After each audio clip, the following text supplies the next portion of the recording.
Howdy, y'all. What's up? Uh, Thanks for tuning back in. Thanks for bearing with me. Finally got some new shit. I did a couple videos, man, but I'm running into some copyright issues now. I did a few things, or I did one video right after the Super Bowl of the Kendrick performance, and I gave my opinion on that. Whatever. That was last week's news. But yeah, hopefully I can get past that. Um, like I said, I don't really know the copyright issues, but I had posted it on YouTube, and right away I got flagged. So there was a way for me to dispute it, but I don't know. Uh, I don't need to fucking get into all that bullshit right now. So um, I just work with what I can, or work with what I have, um, and see where we go from there. But today I wanted to talk to everybody about our president Donald Trump and how I think he could be a candidate for the Nobel Peace Prize and possibly the greatest president of all time. Um, but before we get into that, I want to show you guys something that I don't think very many people know about. I don't think a lot of people actually use this website as a resource or just to gauge um, the economy at all. I don't know if very many people care, but I know the U.S. debt clock is something that I always use. Just check in and see how far in the red we're going. So I'm gonna blow this up for you guys. So let's see. Here we go. So here's the U.S. debt clock. You can't see my mouse, but if you look, one second, let me get you on here. All right. So if you look up in the top left corner, you'll see that we are 36 trillion 494 billion 69 million. Had some 900 or 100,000 and some change. So 36.5 trillion in debt. That's a lot of money. And that number, you can see it's going up. And that number since I believe 2011, I don't know when this website was put up, but I know for sure that that number has been in the red since 2011. I think that was the last time that we had a surplus in the United States. I could be wrong, but I'm pretty sure the last time that letter in the left-hand corner of your screen um, was in the green. Right now it's red.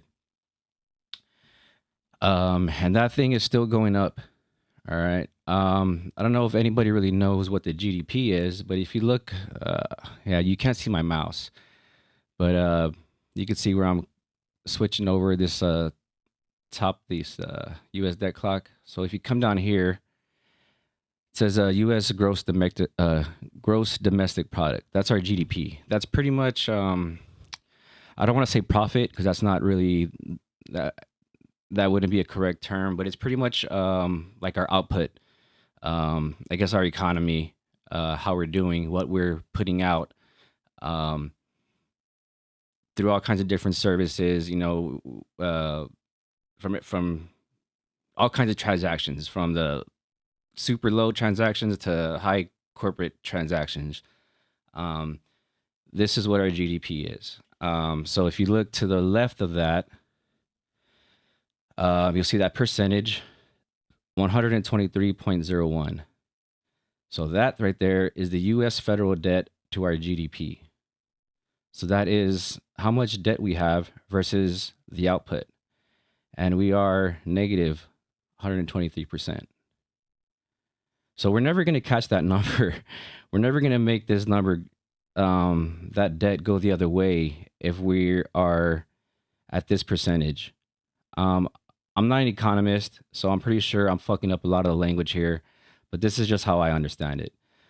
And that's a lot of money. To me, what that looks like, if it were my house, I'd be way over my head in debt, not making enough money, and I would probably be trying to find ways to, cut costs. That's what Elon Musk and Donald Trump are trying to do, right? With this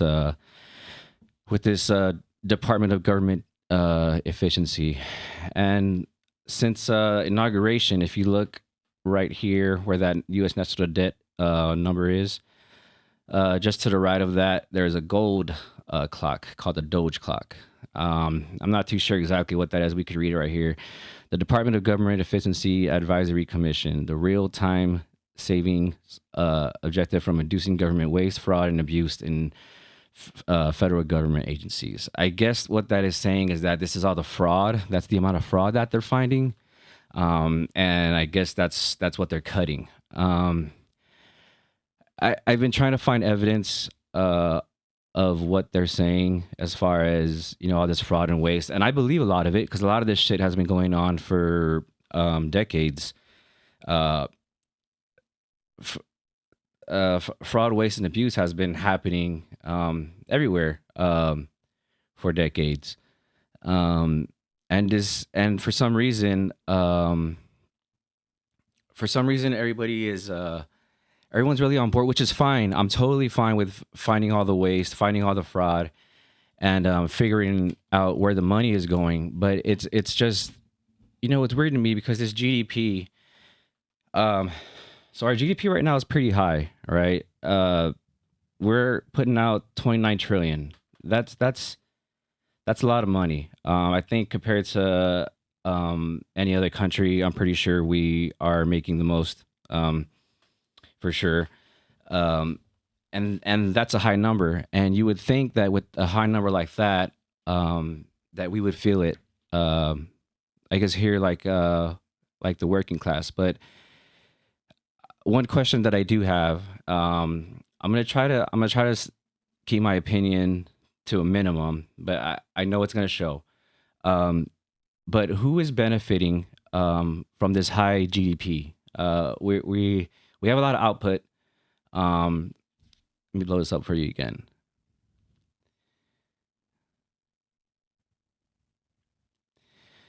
So if you look at U.S. gross domestic product, it's $29 trillion and it's going up. That's a high number. That's a really high number. Um, and I think the question that I would want to ask or want people to ask themselves is who is benefiting in this kind of, I guess, in this kind of economy where we're producing a lot, but we still have high inflation rates. Um, Not inflation rates. We just have hyperinflation, overinflation. Um, the interest rates are trying to, the feds are trying to manipulate that, but that doesn't look like it's happening how I think they wanted it to. When in economics, you hear a lot of these economists talk about feel, and right now it feels like us here at the bottom, meaning the uh, working, lower middle, upper middle class. We're not really feeling it at the gas pump. We're not feeling it at the grocery store. Um, but there is a lot of people who, or not a lot of people. There's a very few people who are benefiting a lot from that. I just want to pose that question to everybody. Who do you think is benefiting from an economy like this? Because you would think, we're. It looks like we're doing a good job with making money um, in this economy, but our debt is insane. So back to what I was saying about Donald Trump possibly being the uh, the greatest president of all time. All right. So let's see. I had some slides pull up about the GDP as well. This is just so the GDP. It's I guess it's measured like quarterly and annually. Again, I'm not an economist. I don't. I've never taught this type of stuff. So if it sounds like I'm fucking it up, it's because I am. But I'm just trying to show you what I read. Um, So right here we're let's see, quarter four, which was this last one. We weren't doing too good. Um, it's still positive, point 0.2, 2.3%. In the third quarter, we were 3.1%. I think before that, I looked, it was like at four. So we were doing okay. Um, but again, it's not enough to make that to make any. I don't know that debt is crazy. So here is our here's our budget, our defense budget. So as of right now, um, actually as of March 11th, Biden had signed uh, a budget request for our defense for $849.8 billion for the Department of Defense. That's a lot of money. That's a lot of money, and we can look at where this is going, where all this money is going. We'll look at that in a little bit, but that's a lot of money, okay? And there's a lot of wars going on. People saying that we're not in any wars. We're there's wars happening all over the world right now. Um, one thing one thing President Trump said was that he would like to denuclearize. And for me, that's pretty significant. That alone, um, calling out for these world leaders to stop their to stop their nuclear programs, that's huge. That is crazy. Not only that, he also said that he wants to cut the defense budget in half, which is freaking insane. I would love that. I don't think that that would happen, even if Trump or somehow to get some kind of gears moving in that direction. That's something I think that would get you know somebody somebody hurt. Um, Something like happened to JFK. There's already been a couple of attempts on on President Trump's life. So that's something huge to say. That is really, and I have this pulled up from AP. It's directly from Trump's mouth, so it's not any kind of media manipulation or anything like that. This is Donald Trump saying this. Let's see. I hope I have everything queued up. Let's see. At some point, when things settle down, I'm going to meet with China and I'm going to meet with Russia, in particular, those two. And I'm going to say there's no reason for us to be spending almost $1 trillion on military. There's no reason for you to be spending $400 billion. China's going to be at 400 billion. We're at $1 trillion. We're going to be at close to $1 trillion. And I'm going to say we can settle this on, we can spend this on other things. We don't have to spend this on military, because, and I'm going to be meeting with China. You know, we were trying to de-escalate nuclear, and I was in a position where Russia had agreed and China had agreed we were going to start, and then we had a rigged election, so that never took place. As soon as things settle down, I'm going to have that conference, primarily with China and Russia, because those are the two that really are out there. And we're going to have them spend a lot less money, and we're going to spend a lot less money. And I know they're going to do it. They agreed to it. We were talking about denuking, denuking, and President Putin and I agreed that we were going to do it in a very big way. There's no reason for us to be building brand new nuclear weapons. We already have so many. You could destroy the world 50 times over, 100 times over. And here we are building new nuclear weapons, and they're building nuclear weapons, and China's building new nuclear weapons. Hopefully there'll never be a time when we need those weapons. If there's ever a time when we need nuclear weapons, like the kind of weapons that we're building and that Russia has and that China has to a lesser extent but will have, that's going to be a very Sad day. That's going to be probably oblivion. Yeah, that would in my book um put Donald Trump as the greatest president of all time, and probably the greatest peacemaker of all time. If he were to denuclearize those countries and cut our defense budget in half, that's going to set a precedent for the rest of the world. Um, it, we're supposed to be the shining example. We're supposed to be America first, right? Um, and I think this is I think him saying that, I agree with everything he says. I agree with everything he says. Now, if I believe that he will make any of that happen, I have no idea, and I highly doubt it. Highly freaking doubt it. Um, he would. That's something. That's something way over his head. That's like otherworldly type of figures. That I don't know. That gets like a opens up a opens up doors for a lot of conspiracies, but that is huge to say that. Trump wants to denuclearize. Trump wants denuclearization talks with Russia and China. Hopes for defense spending cuts, and he said half. He wants to half that. That's crazy. And like I said, we were spending.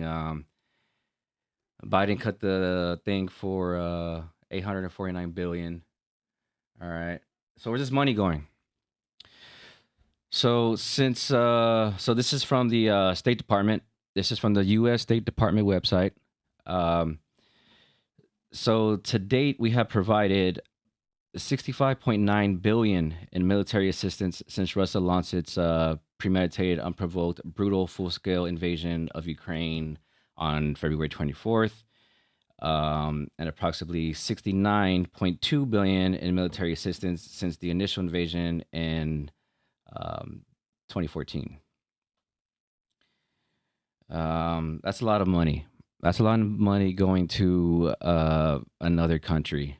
Um, what's going on in Russia and Ukraine right now? I don't think we should have gotten involved. And man, everything that is going over there it's so it's so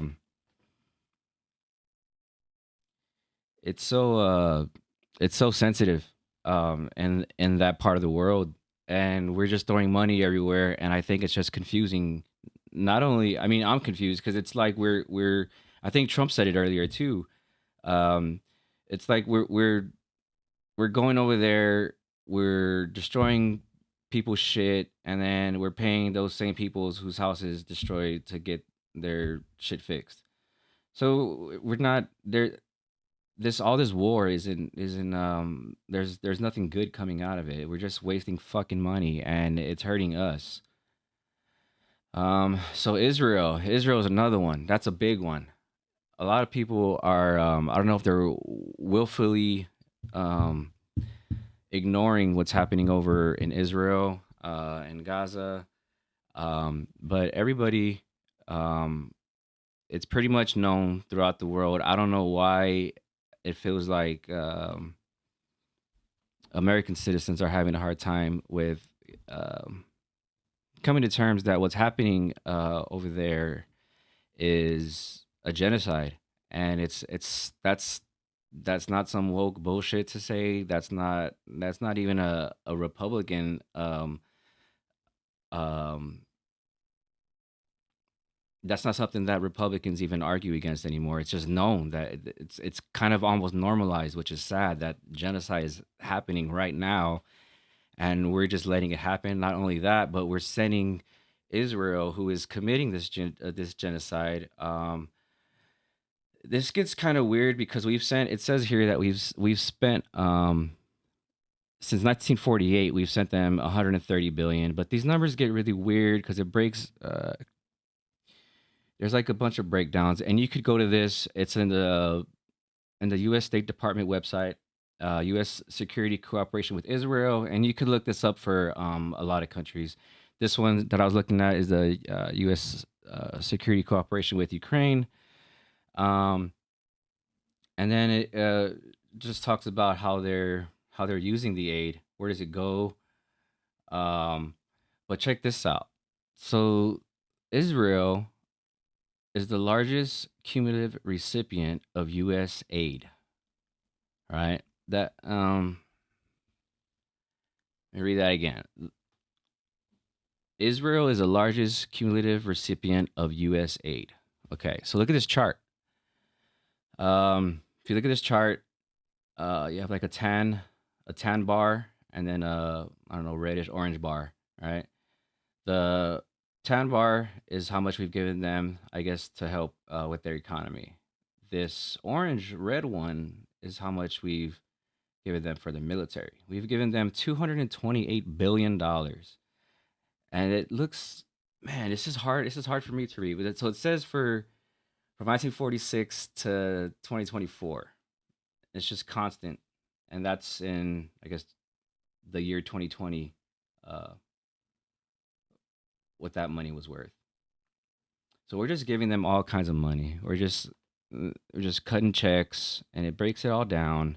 But look at this. This is a crazy number compared to the rest of the country. That's a lot of money, right? Look right here. Since the start of Israel's war with Hamas, um, uh, legislation has given them 12.5 billion direct aid to Israel, 3.8 billion, 8.7 billion, 17.9 billion. I think Trump just cut another few billion. So we're just giving them we're throwing them a lot of money, and I think getting rid of first of all, Israel, they need, I don't know, man. Something needs to happen with them. I'm gonna show you this video. This is a Fox News video, okay? Um, so that way, a lot of people think that, for some reason, so when Trump got a hold of the office, right? Whatever, it was fine. I didn't think much of it until Elon Musk got in there, and he just started doing a bunch of crazy shit. And to me, a lot of this stuff is fucking illegal. Um, and I don't know why so many people in Congress are just letting it happen. Um, the only thing that I can think of is that they all got dirt on each other, so everyone's just staying quiet. Um, so I think this is gonna pop up. So this is Fox News, and they're gonna talk about the genocide. Uh, Here you go. So many neighborhoods that are flattened. There are so many neighborhoods that are flattened. Palestinians that are internally displaced will simply have no homes to return to. And while we get a first-hand look at the destruction here, it's important to remember that Palestinian journalists do not have this access. They have been pushed to the south. Dozens have been killed. There's this false narrative about Palestinian journalists. More than 100 of them have been killed by Israel since the war began. And I take very few positions in the conflicts that we cover, but let this be a position that I take. Journalists, specifically Palestinian journalists, must be protected amid the war.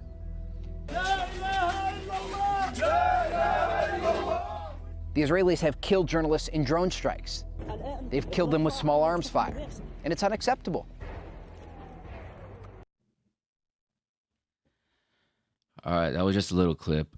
Um, but yeah, that's what's happening. And here's some more. This is MSNBC, but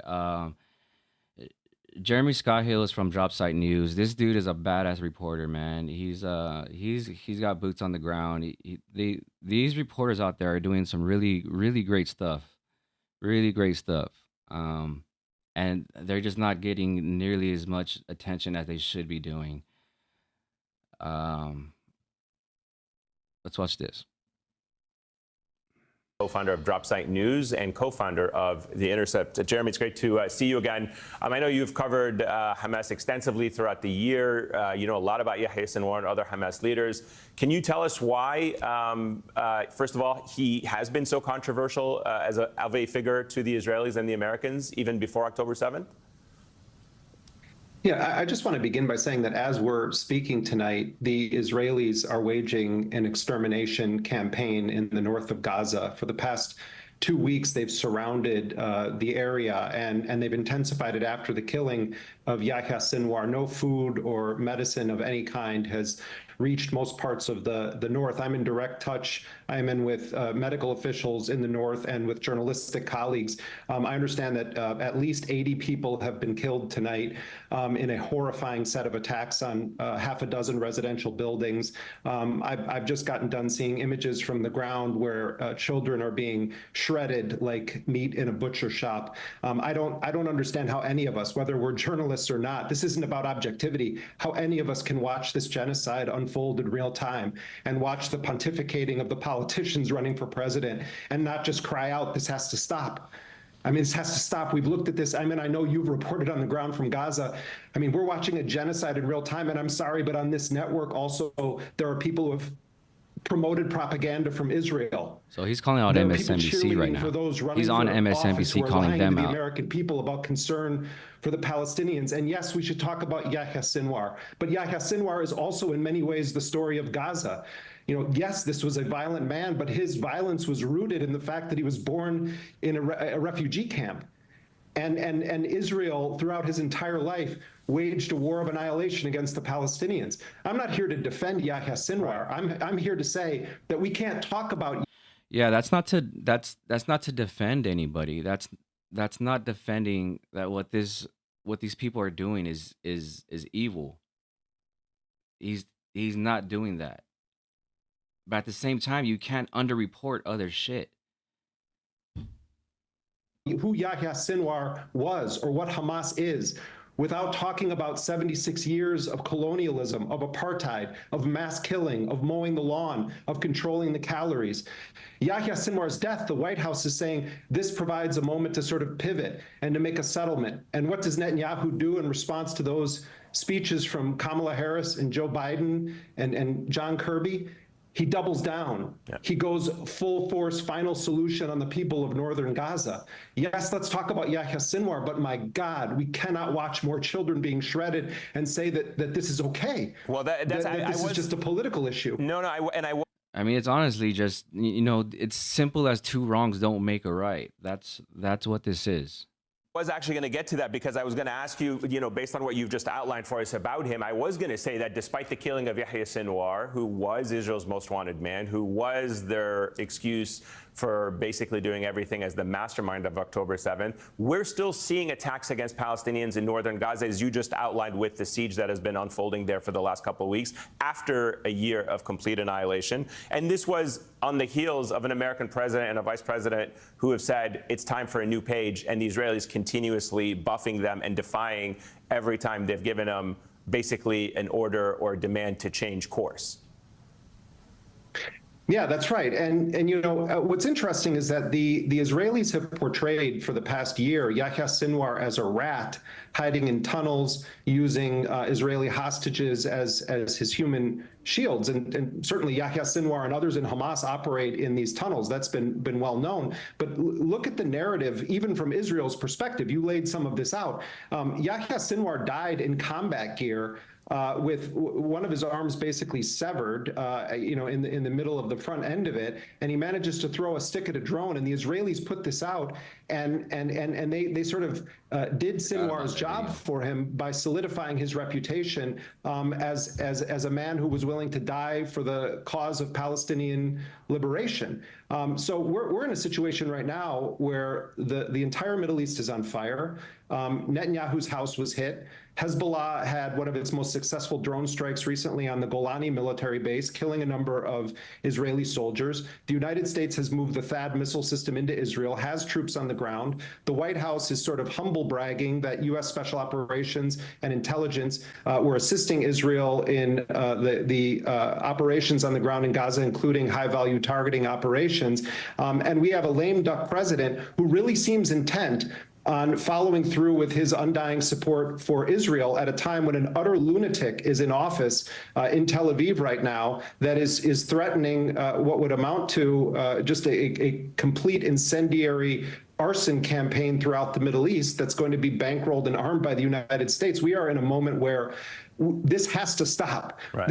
We can't just sit here as journalists or normal people or whatever your job is and watch human beings shredded and say that's self-defense. Nothing is self-defense about this. I've covered wars for 25 years. There is nothing about self-defense with what Israel is doing right now tonight in northern Gaza. Let me ask you finally, if I can, about whether or not, those in the U.S., some neocons, certainly a lot in Israel, see this as an opportunity to strike Iran, given the fact that Hezbollah has been weakened, Hamas has been weakened, and they see their attempt to redraw the maps of the Middle East, certainly going after the holy grail of regime change, and that is going after Iran. What is the likelihood of that? And more importantly, what would that mean? Look, I mean, there's a reason that Dick Cheney endorsed Kamala Harris, and it's not, about, oh, we don't want Orange Hitler to come back into power. The neocons are looking at the situation right now with the Biden administration and saying, we wouldn't have been able to achieve this. There's common ground here. This is not just about preventing Donald Trump. The neocons have long wanted the kind of war that the United States is now facilitating, and it's a bonus that it's happening under a Democratic administration because the Biden-Harris camp has been able to kind of normalize some of this for parts of their base. All right, Jamie Scahill, I really appreciate you joining us tonight. I appreciate you, again, reminding the world what is happening in northern Gaza, as has been happening almost every day for the better part of a year. Thank you, my friend. And people should know that you reported bravely from the ground in Gaza yourself, and you broke an incredibly important story back in 2014. So thank you for all of your incredibly important work on the ground there. Thanks, Jeremy. Thank you so much. Take care. Yeah, so this has been going on for a long time. So let's go back to this. Let's see. Let's go back to this tab.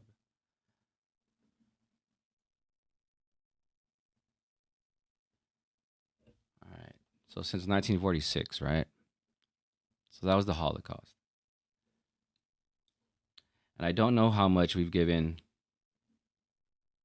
that was to aid the Holocaust and what was, I don't know, like separated from the Holocaust after after World War II, because obviously they needed a rebuild and we helped them rebuild that as well. But this is a lot of money. This is a lot of money. And we're not spending this money in the other countries that we fight wars in. We're not spending this kind of money to rebuild Afghanistan. We haven't spent this kind of money in Vietnam. We haven't spent this kind of money in Iraq, and man, that's a lot of money. That's a lot of money. And one thing with Iran is that I'm pretty sure it was there's like a bilateral agreement that even Kamala wanted war with Iran. I know Donald Trump on Andrew Schultz's podcast, he said if the U.S. had one enemy that he thought, if he had to guess, he said he thought that it would be Iran. So there is some kind of interest in a war with Iran, and that's why I think it's a good idea that Trump is calling for denuclearization. It sets a precedent, but I don't think it's gonna happen. I highly doubt that is gonna happen. All right, so I got a couple more videos, and then I'll call it. This was a long one. I've kind of been saving this up a little bit, and I still have a lot more. This is a super complicated issue. What's going on in the Middle East, and there's no way I can just, I don't know how long I've been recording for, but there's no way that I can just create even just like a quick 3-hour video and explain half of what's going on. It's so complicated. Geopolitics is insane. And I think if you have an opinion on it, I think you should be educated on it as well. Don't just throw out your ideas. Don't throw out your opinions. Get some facts. You saw how easy it was for me to pull up these websites, just and look up certain numbers. There is a lot of shit out there that is, you have to dig, or maybe it's hidden, or you can't find it. But there's a lot of information out there. So let's see where we got. Okay, so here's let's see.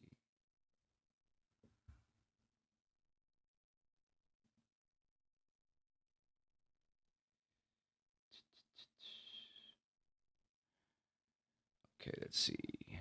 Videos. Oh, genocide, thank you.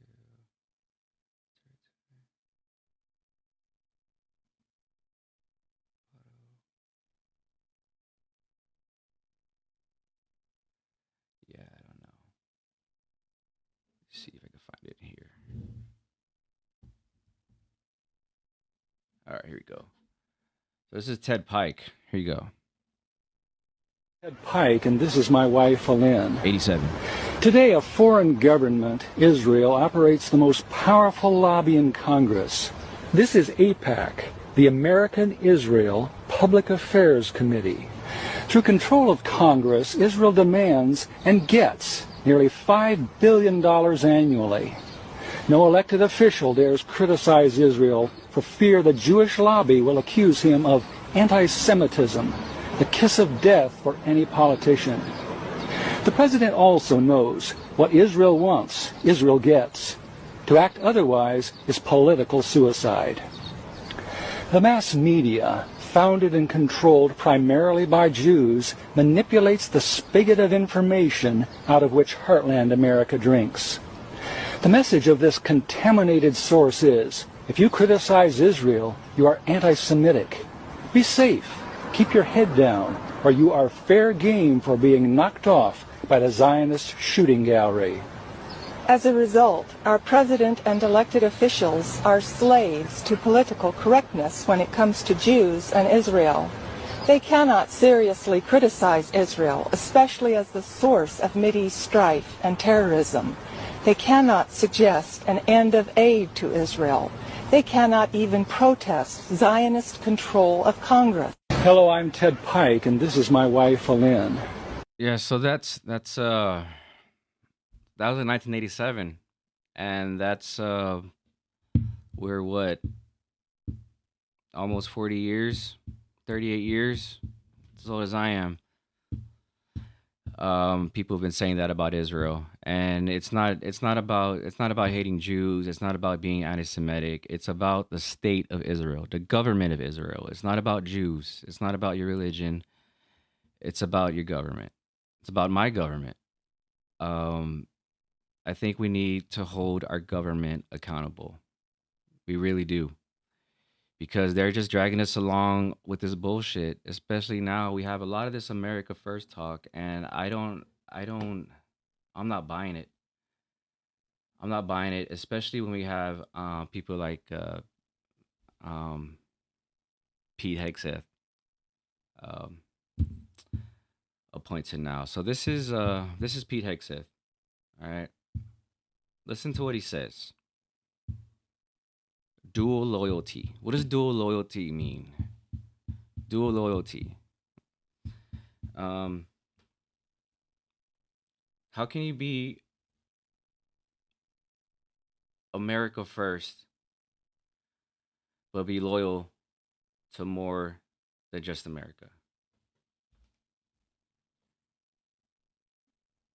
How is that America first? Here's Pete Hegseth.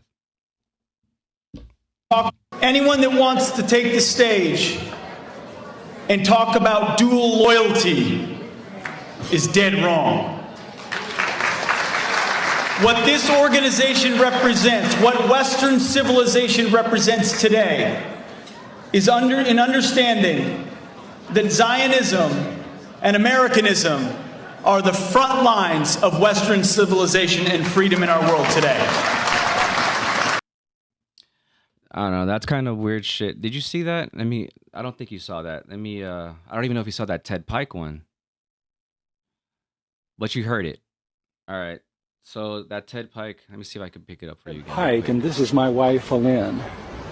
Today, a foreign government, Israel, operates the most powerful lobby in Congress.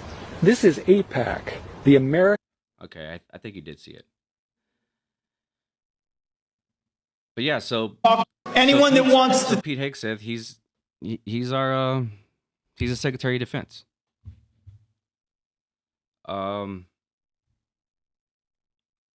He's talking about dual loyalty. I don't think that's America first. What do you think? Let me ask you that question. Do you think being loyal or having loyalty to Israel is putting America first?